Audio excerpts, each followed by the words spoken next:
Napapanahon na ang pagpapatupad ng alternatibong hakbang upang mapayapa at ligtas ang pagsalubong sa bagong taon. Inihayag po ito ni PCUO Secretary Sunny Coloma kaugnay ng malaking bilang ng mga naputukan sa pagsalubong ng bagong taon.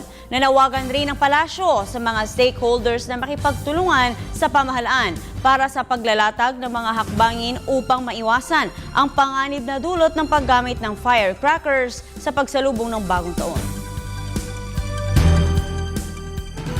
Every New Year's Day, we are greeted with headlines on hundreds of injured persons as a result of firecracker explosions, as well as casualties from stray bullets.